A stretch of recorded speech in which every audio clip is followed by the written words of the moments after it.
Ողջույն տրիբունեի սիրելի հետևորդներ, այսօր Artcast-ի հյուրը Թավ ջութակահար Սևակ Ավանեսյանն է։ Ես գիտեմ, որ դուք զբաղված ես, բայց ժամանակ գտար եւ եկար։ Կուզեմ իմանալ այս օրերին ինչով ես զբաղված եւ ինչպիսի երաժշտական զբաղվածություն հիմա ունես դու։ Իմ կյանքը բաժանված է տվյալ պահին երկու մասի։ Առաջինը դա իմ համերներն են, որպես Թավ ջութակահար տարբեր երկրներում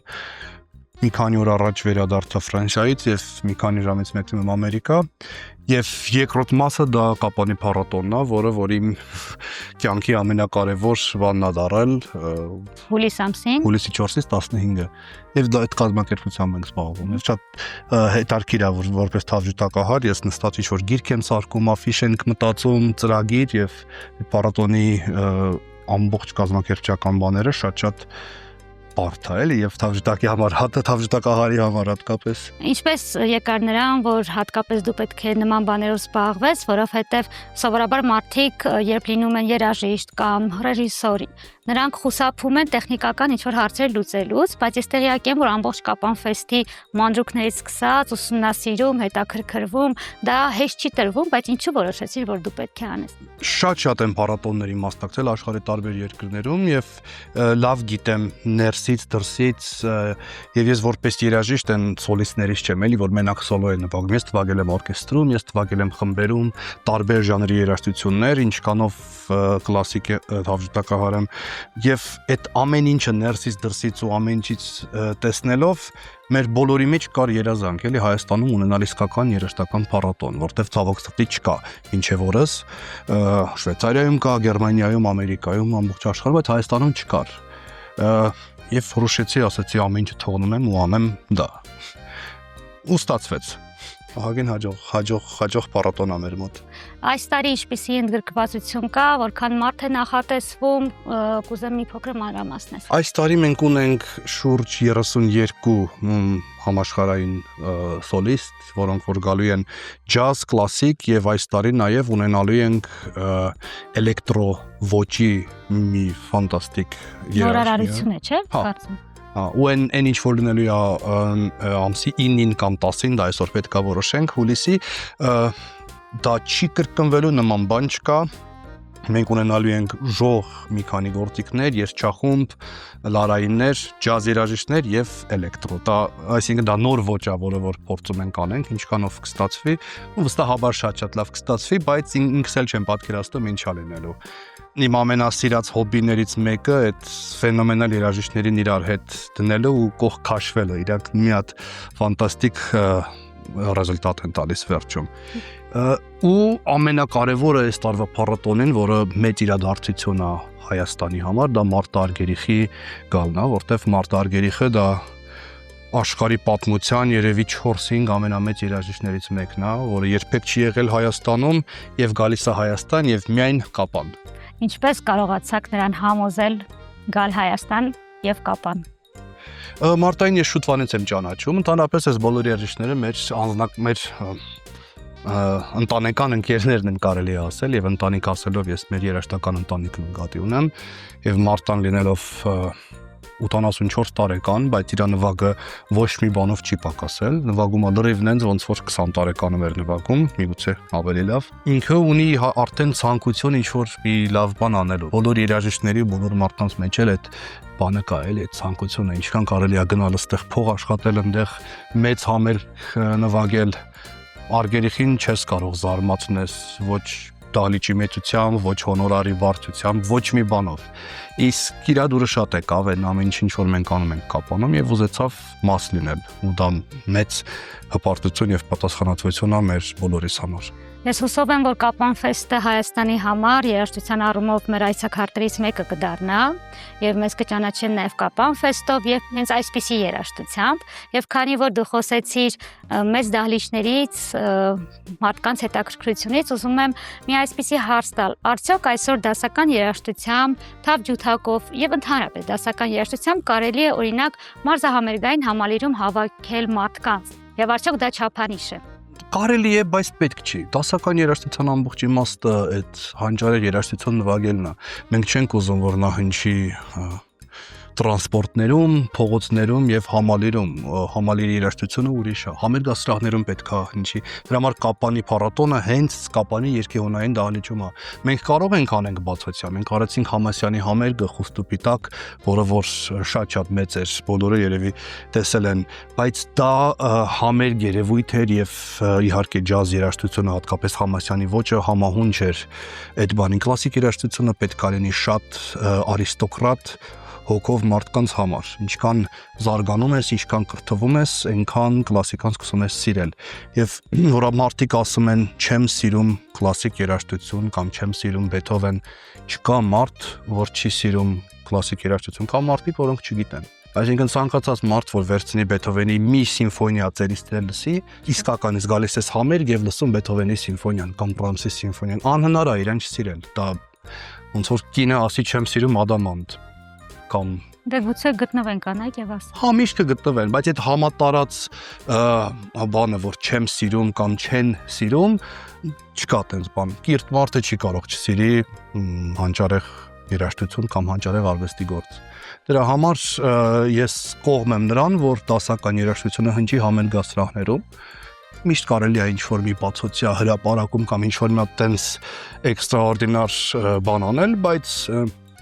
Հայաստանի Հանրապետության համերգասրահները գտնվում են ահագին դատարկ վիճակում, բացի Երևանից։ Երևանում Պատճառը ո՞րն է։ Մոռացված է աշխարհի կողմից եւ դիլիջան անող չկա։ Մենք ունենք համերգասրահներ, Դիլիջանում կա մի 2-3 կոմպոզիտորների տունը, որտեղ որ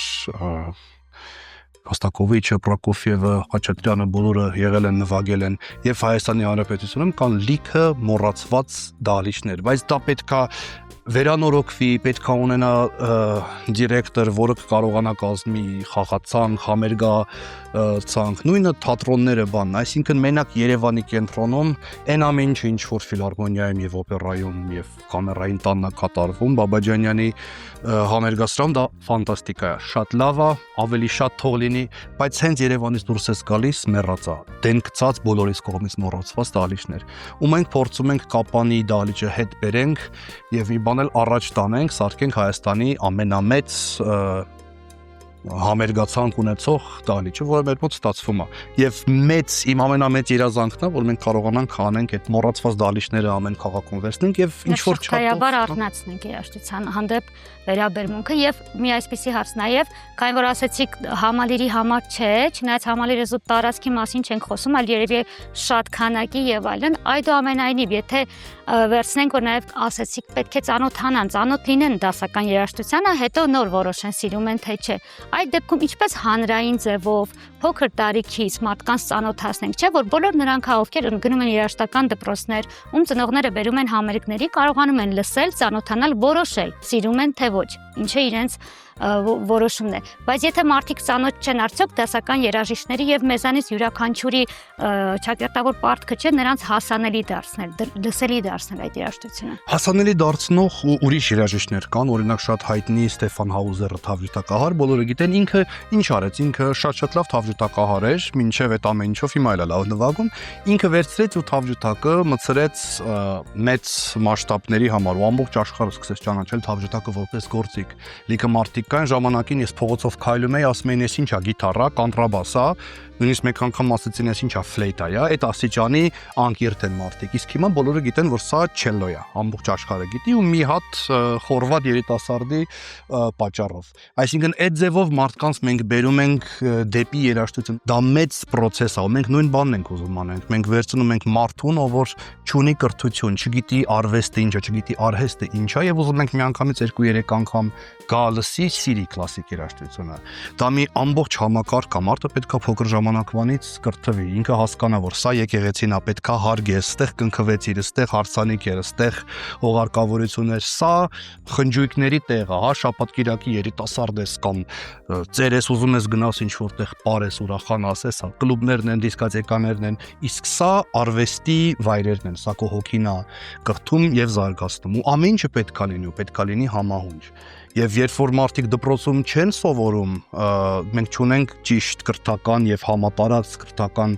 համակարգ, Հետևաբար հանկարծակի զարմանում ենք, որ 5000 մարդ չի գալիս համերգ լսելու, կամ զորով բերում ենք, իրանք չեն հասկանում ինչ է կատարվում։ Ու իսկական ձեզ պատկերացրեք, էլի մեկ էլ բերում ես Դավիթի արձանն ես ցույց տալիս, ասում ես ինչ տկնոր տղամարդ է, բայց երբ որ ինքը զարգացած է, ինքը նայում է արվեստի գործին ու շրջակա միջավայրին է ինքը նայում, որ դա թանգարան է, դա նեղլիկը արվեստի գործեր կան։ Ու դրանից հետո ինքը պետքա գա համերգ լսի, ինքը պետք է հասկանա, որ սա օպերա է, հիմա Տրավիատան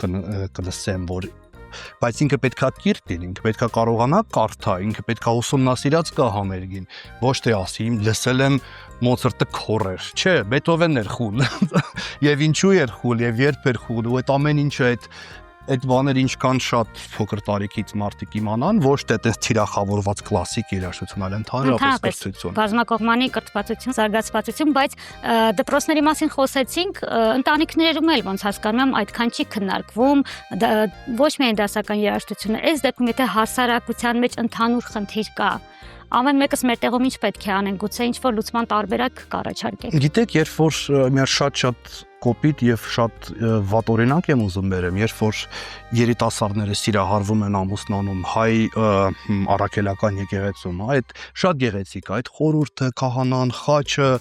այդ ամեն մի բանը, չէ՞, լավ քահանաները որ պատում են, սա ինչ է նշանակում, սա ինչ, եւ այդ գեղեցկությունից հետո պատկերացրեք, դուրս են գալիս ինչ որ վանքի դիմաց հայկական բնություն, հայկական արխիտեկտուրա եկեղեցին, ու դրանից հետո գալիս են լսում ադրբեջանական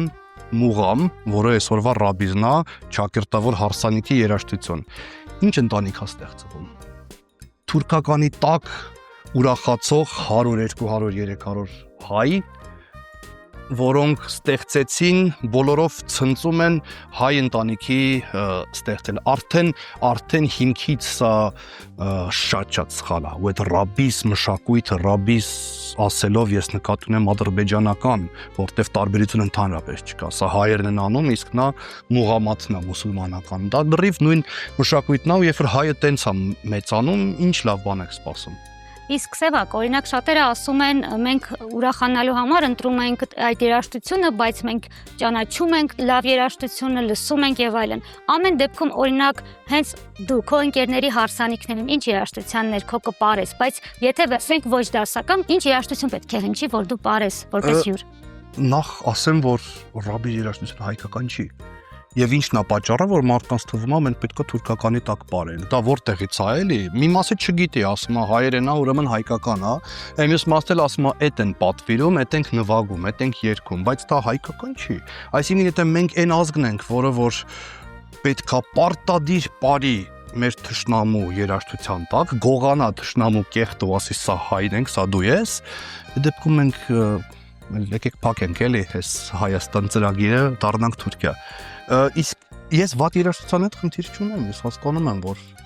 ամեն Իսկ երբ ասում են ժանրի 6 ձևաչափի մասին է միայն խոսքը, օրինակ, կարելի է մի քիչ ավելի եթե կամ մեր հայկական գործիքներով ինչ որ երաժշտությունը եւ ռաբիս, այսինքն ես ուզում եմ որ այդ տարանջատումը ամեն դեպքում դու անես։ Հայկական ժողովրդիկներով են մարդիկ նվագում ադրբեջանական եւ թուրքական։ Այսինքն այստեղ կա երկու բան, այստեղ կա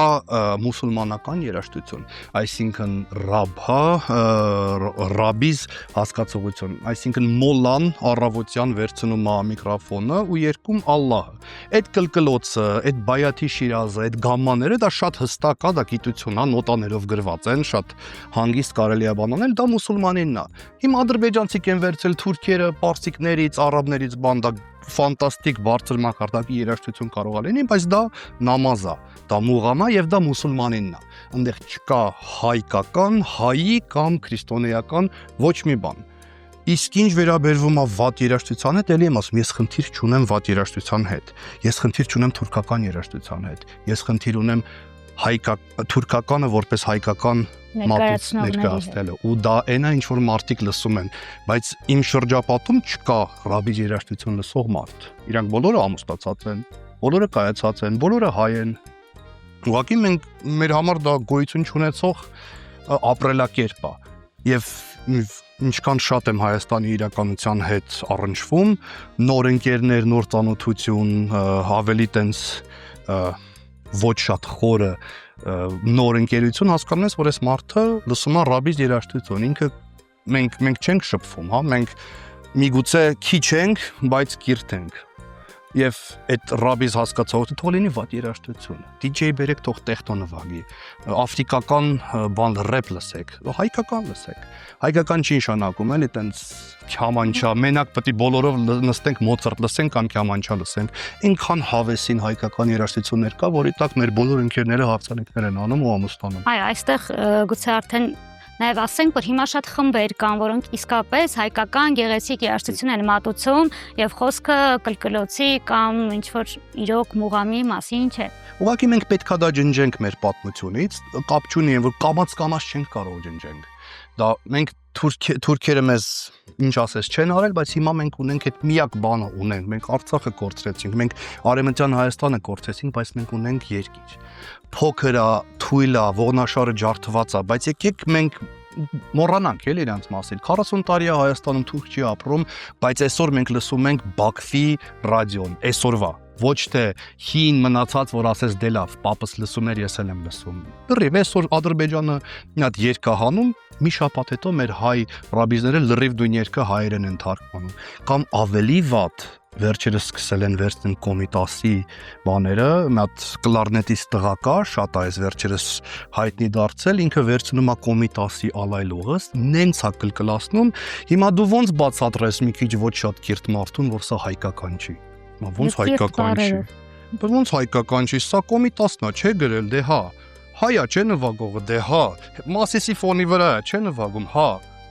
Բայց ինքը այդ երաժշտությունից սարքել է թուրքական, մեր Կոմիտասից,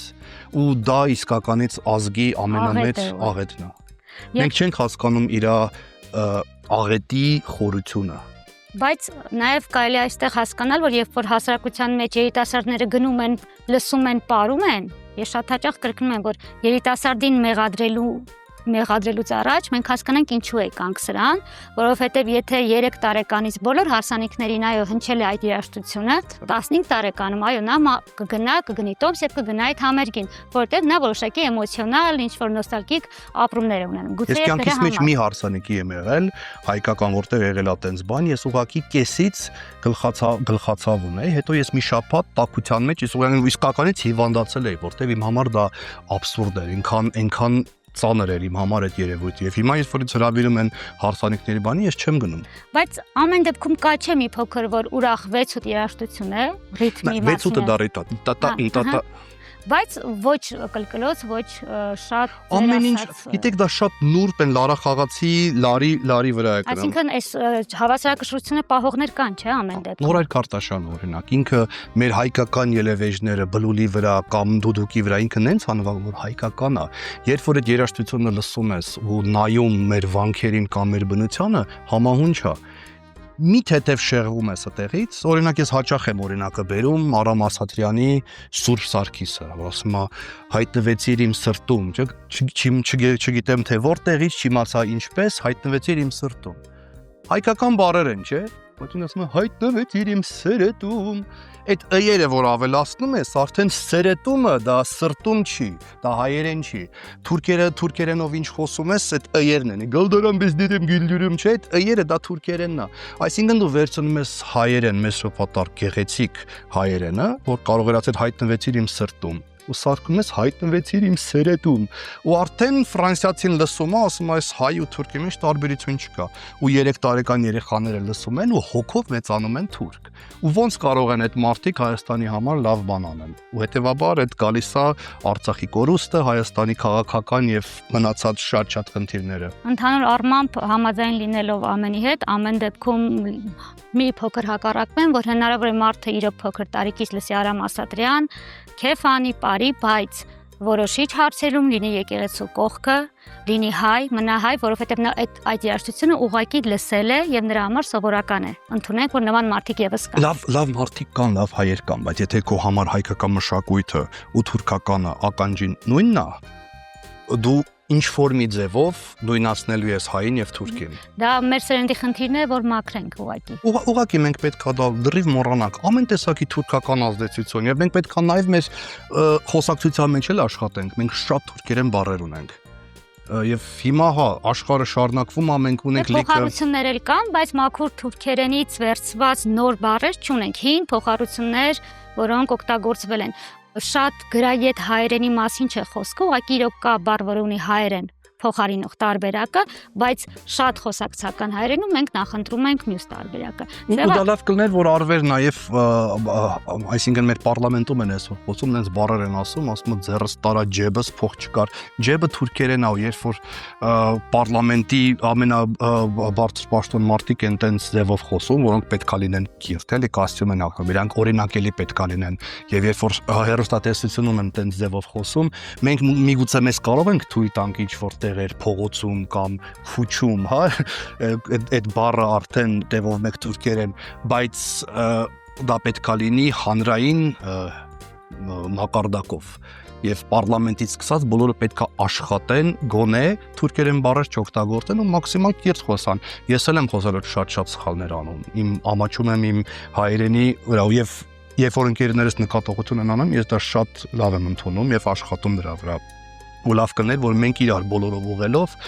այդ թուրքերենը հանենք ու մի քիչ ավելի կիրթ խոսանք։ Բայց նաև աշխարհը շարունակվում է առաջ, բիտկոյններ են եկել, կրիպտոկարենսի է եկել, որը մինչև թարգմանես կիրթ հայերենը օգտագործես, արդեն դժվար կլինի շատ։ Բայց գոնե թուրքերենը դնենք կողքելի ամեն ինչով։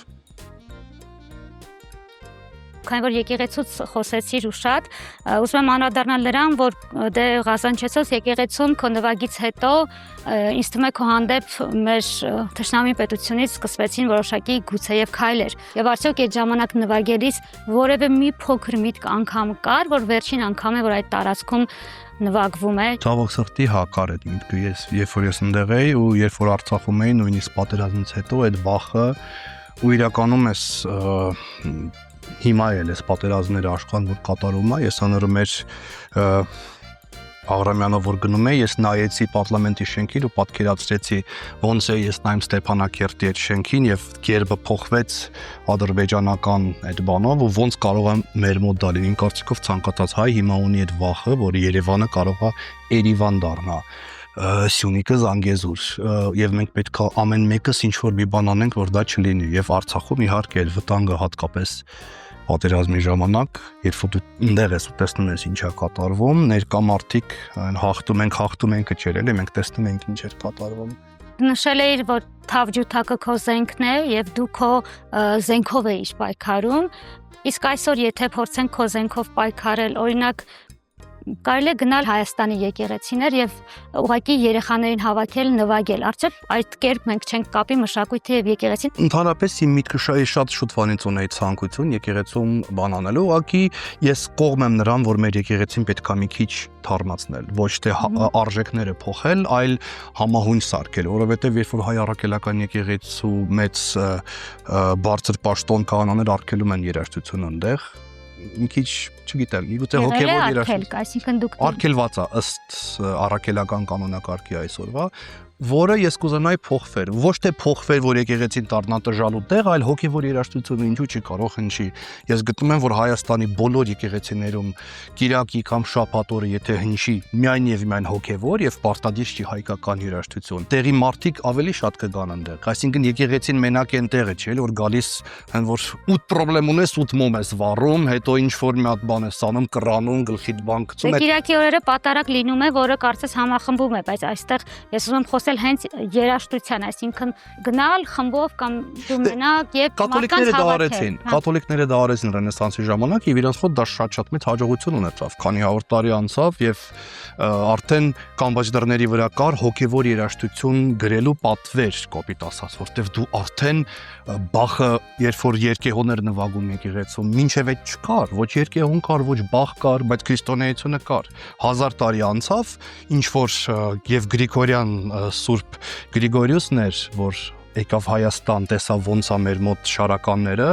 երաժշտություն չկար կաթոլիկ եկեղեցիներում, միայն մտնում էր դատարկություն էր։ Ասեց, որ հայերը երգում են, ես էլ եմ ուզում բերեմ, Հռոմի պապը հայերից սովորեց շարականներ ու եվրոպացիներին ասեց հոգևոր երաժշտություն գրեք կատարեք ու ստեղծվեց Ռենեսանս, եկավ Տելեման, եկավ Բեթհովեն, եկավ Բախ, Բեթհովենը չէ, բայց մնացած կոմպոզիտորները, այսինքն պատկերացրեք հայ առաքելական եկեղեցին պատվիրի մեր հայ մոդեռն կոմպոզիտորներին, որոնք չեն իմանում ինչ անեն, որ մի գործ կատարվի ֆիլհարմոնիայում եւ միայն այդ մի դահլիճում։ Իսկ սենց եկեղեցիներում մեկը խորք սարքի, մյուսը կվարծետ, մյուսը երգեհոն եւ ամբողջ Հայաստանի եկեղեցիներում եթե հնչի հոգեվոր երաժշտություն, դա մարդկանց ուրիշ ձևով կբերի եկեղեցի եւ հավատքը ուրիշ ձևով աղոթելը մենակ բառերով չի լինի, երաժշտությամբ էլ կլինի, իսկ դա Եկեղեցիում կան երգչախմբեր,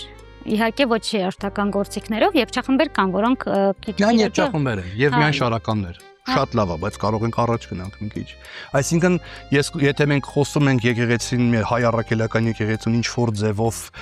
update անել, հա, զարգացնել կամ փոխել, սենց պրոդուկտիվ փոփոխություններ, ոչ թե մատնացույց անել, կեղտ գտնել, կեղտ ամենտեղ կա, բայց հետո ինչ, հիմա որ մատով ցույց տամ այնտեղ կեղտա, դա ինչ է տալիս։ Կամ մաքրի կամ մի ուրիշ լավ բան արա։ Դրա համար ես կուզենայի եւ ես շատ եմ խոսացել քահանաների հետ, շատ-շատերը եւ հիմնականում կիրթ քահանաները իմ կողմն են, մեր երաժիշտների մենք ցանկություն ունենք, այդ ակուստիկան մենք էլ ենք քրիստոնյա, մենք էլ ենք առաքելական եկեղեցու զավակներ, ուզում ենք, բայց իմ աղոթքը բանը չի, պատարակը չի, իմ աղոթքը երաժշտությունն է։ Ես մեծ հաճույքով անձամբ կկազմակերպեմ եւ կնվագեմ, բայց դա պետք է լինի եկեղեցու հետ եւ դա կզարգացնի մեր բոլոր համայնքները Հայաստանի իմ կարծիքով։ Ու դրա մեջ ես վատ բան չեմ տեսնում, էլի եթե ճիշտ ու լավ արվի։ Եվ վերադառնանք նաև մանկություն, մի քիչ դրականից խոսենք, բոլորը երևի թե գիտեն, երաժիշտների ընտանիքի զավակ, առաջին հայացքից ուրիշ ընտրություն չի եղել, բայց կուզեմ պատմել ինչպես եղավ, որքան է դասական երաժշտության մթնոլորտում ես մեծացել, ինչու հենց Թավջութակ եւ ինչպես եղավ այդ առաջին քայլերը սերը դեպի երաժշտություն։ Երբ որ ինչ աչքերս բացել եմ մեր տանի երաժշտություններ եւ 90-ականների այդ մութ ու ցուրտ տարիներին իմ ծնողների երաժիշտ են, դե պատկերացրեք 93 թիվ լույս չկա, ջուր չկա, բայց երաժշտություն կա, մոմի լույսի տակ հայրս ու մայրս նվագում էին, հետո մի պահ եղբայրս միացավ իրանց ու ես ինձ սպասում եմ երբեմն մեծանալու, որ ես էլ նվագեմ ու մեր տուն միշտ երաժիշտներ էին գալիս, արվեստագետներ էին գալիս ու այն ժամանակ բան LP պրոյեկտորներն էին ու պապան բերում էր ինչ որ մի հատ պլաստինկա է գտել, որ այսօր ես ենք լսելու, որտեղ վաղը պիտի հետ տան։ Այն ժամանակ չկար հնարավորություն, որ սենց առնես լսես, սա արտասահմանից մեկը բերել է ու հետ պետքա տանի արտասահման։ Դուք պատկերացնում եք ինչ ժամանակներ էին, ու մենք ոնց էինք քամում, ոնց էինք լսում, ոնց է ես լսելուց քնում ու երաժիշտ լինելը այն որ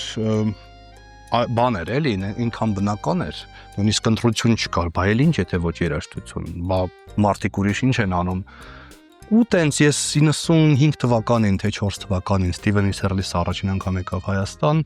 իր համերգին այցենց աչքերս բաց լսեցի ու ասեցի ուզում եմ դառնամ թավջութակահար։ Ձմեռ պապիկին նամակ գրեցի ու ստացա թավջութակ։ Ու տենց ես եթե 10 կյանք ապրեմ, նույն բանը կանեմ։ Ժամանակին Ձմեռ պապը կատարեց երազանքը եւ այսօր մենք ունենք հիանալի աշխարհահռչակ, կարող եմ ասել Թավջութակահար, ում ճանաչում են, սիրում են եւ այսօր նվագում ես 1689 թվականին ստեղծված Թավջութակի վրա, որը ՅՈՒՆԵՍԿՕ-ի 8 գործիքներից մեկն է։ Ինչ զգացում կար, երբ դրանով պետք է արդեն նվագեիր եւ որքան է երաժշտի համար կարեւոր, թե ինչ գործիքի վրա է նվագում։ Դա երևի իմ կյանքի ամենակարևոր այդ գործիքը, որը իմ կողակիցն է արդեն համարյա 20 տարի, իմ կյանքում շատ բաներ փոխվել։ Անժամկետ են, չէ՞, նվիրել։ Չեն նվիրել, բայց տրամադրել։ Հա, տրամադրել իմ շատ մեծ ընկեր Միշա Մայիսկի Թավջութակն է, որ եթե չլիներ այդ Թավջութակը, ես հիմա լրիվ ուրիշ Թավջութակահար եւ ուրիշ մարդ կլինեի, լրիվ ուրիշ արժեքներով։ Եվ երբ որ 19 տարեկանում Միշան տվեց այդ գործիքը, այսինքն դու պատկերացնում ես այդ զգացողությունը, որ ես արժանի եմ այդ Թավջութակին, այսինքն դու 19 տարեկան երիտասարդին ուսանողին պոտենցիալով, հա, տալիս ես այդ գործիքը ու ասում դու այնքան լավն ես, որ դու կնվագես այդ գործիքին, դա փոխեց իմ կյանքը,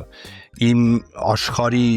աշխարհայացքը եւ այն ձևով, որ ես սկսեցի երաժշտությանը մոտենալու, ամեն մի նոտան, ամեն ձայնը, որ փշակաղվում եմ, հիմա արդեն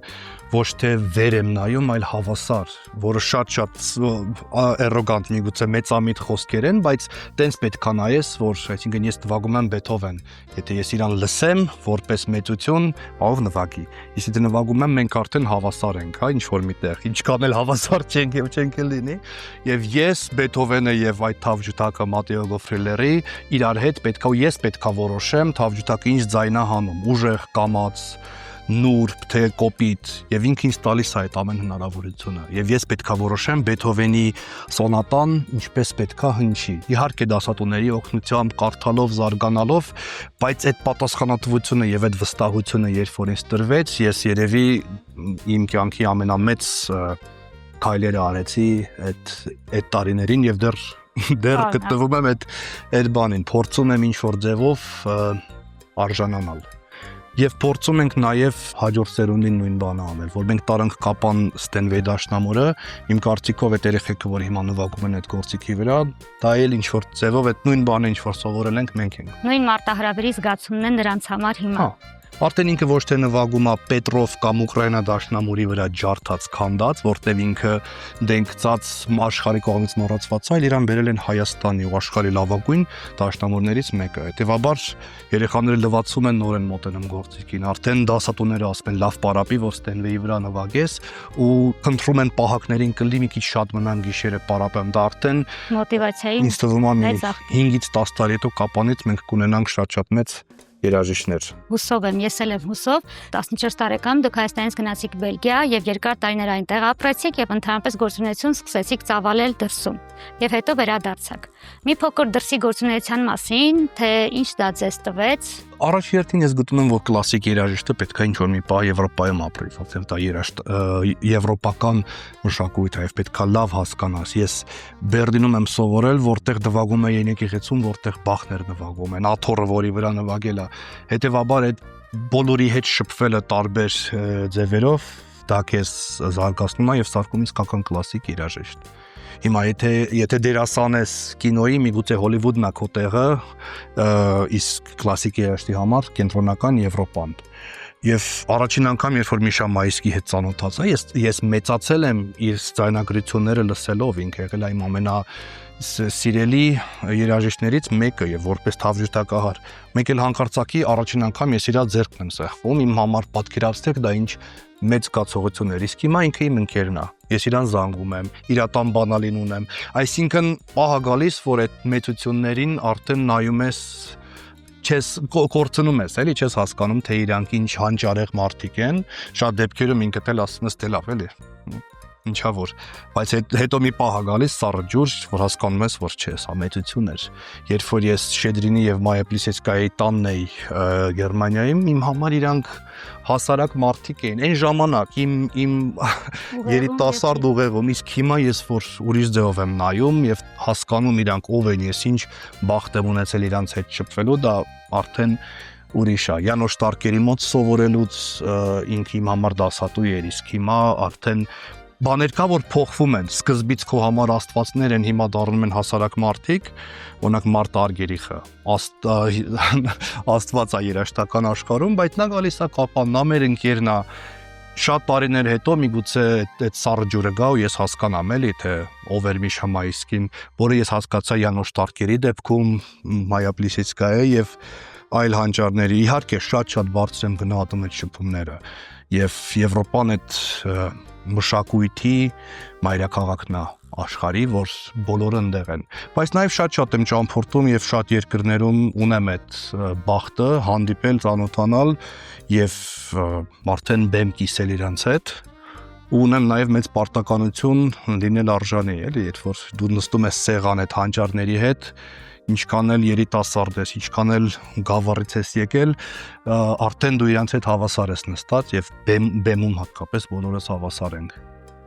Եվ դա ուզում եմ ինչ-որ ձևով տանք մեր հաջորդ սերունդին, որ դուք ուսանող չեք, մենք մեծ, նրանք էլ աստվածներ, մենք բոլորով իրար հետ կնվագենք բրանս։ Հատկապես բեմում բոլորը հավասար են։ Սևակ նաև խոսենք Հայաստան վերադառնալու մասին, երկար տարիներ դրսում ապրել, հատկապես եվրոպական երկրներում, նման միջավայրում, նման մարդկանց հետ շփվել, նիստուկաց ունենալ եւ վերադառնալ Հայաստան։ Արդյոք երաժշտության մասին չեմ խոսում հիմա, արդյոք ընկերներ ունենալու եւ սովորական կենցաղային շփումների շրջանակում հանդիպեցիր խնդիրներ, որոնք դժվար թվացին։ Ինչքան էլ ես ապրել եմ ոչ Հայաստանում երկար տարիներ, ես երբեք իրականության հետ եւ Հայաստանի հետ կապս չեմ կորցրել։ Ընկերներս իմ գլխավոր ընկերները ամբողջ աշխարհում ծրված են, մեկ Ամերիկայում, մյուսը Հոնկոնգում եւ բնականաբար Երևանում ունեմ շատ մոտ եւ շատ մտերիմ ընկերներ, որոնք միշտ իմ համար եղել են թանկ եւ ունեմ նոր ընկերներ, որոնք ել ավելի հարստացրեցին ինձ վերջի տարիներին եւ ոչ մի անսպասելի բաներ է, որ չէի սպասում եմ, որպես կարծում էի, որ կամ Հայաստան, այս կլինի, այն կլինի, հակառակն արեմ, չէ՞, մարդիկ, որ գնում են Ամերիկա, թվում է ես իմ էս ալինելու գնում են ու շոկի են ենթարկվում, ոչ մի շոկ իմ մոտ չեղավ ու չկա, ցանկացած իրականությունից կտրված չէ իր ամեն դեպքում այդտեղ։ Ցանկացած վատ բանին ինձ նորմալ եմ նայում, եթե կարող եմ ինչ-որ մի բան փոխեմ, անում եմ, եթե չէ տենցա ոնց որ կա անցանք առաջ, բայց չի էլի որ Հայաստանում ասֆալտը փոսա ամբողջ աշխարհում կատարյալ։ Ամեն երկիր ունի իր խնդիրները, իսկ մեր խնդիրները, մեր վատ բաները մեր պատասխանատվությունն են ու լավ բաները մենք պետք է սիրենք եւ գնահատենք։ Դրա համար ես շատ երջանիկ եմ ինձ զգում, լրիվ նույն ձևով ոնց որ 90-ականներին։ Շատ լավ։ Հաղորդման այս հատվածում Սևակ տալիս են բլից հարցեր եւ ակնկալում կարճ եւ դիպուկ պատասխաններ։ Ես ինձ ավելի երջանիկ հիմա կզգամ, եթե Ինեմ բեմում։ Միշտ բեմում ես, բայց այս պահին չէ։ Հա, այս պահի մասեր։ Ընտանիքն ինձ համար հիմք։ 3 հոգի ում համարները առանց նայելու միշտ հիշում ես։ Նույնիսկ իմ համարը չեմ հիշում։ Երաժշտական գործերը անգիր հիշում եմ, բայց հեռախոսահամարները չէ։ Լավ։ Առաջին վաստակած գումարը որտեղ էր, որքան եւ ինչի վրա է ծախսել։ 99 թվականներ միգուցե երեխմանկական ինչ-որ բաների վրա։ Շատ լավ։ Երաժշտություն կամ երգ, որը կյանքի բոլոր փուլերում լսել ես ու մտածում ես, որ հետագայում կլսես։ Շուբերտի կվինտետը լարային։ Գիրք, որ ուղեկցում է։ Հաճախ եմ փոխվում։ Շատ լավ, շնորհակալ եմ։ Դες կամենավերջում մեկ հարց եմ բոլորին տալիս իմ հյուրերին, կար մի թեմա կամ հարց, որը ես չհնչեցրի, բայց կուզեի անդրադառնալ։ Չկա միգուցե։ Շնորհակալ եմ շատ։ Հաճելի էր որ եկար։ Տրիբունի սիրելի հետևորդներ, ես առաջարկում եմ մեզ հետևել նաև սոցիալական բոլոր ցանցերում, Facebook, Instagram, Telegram, ինչպես նաև չենք մոռանում Patreon-ի մասին։ Կհանդիպենք մի շաբաթ։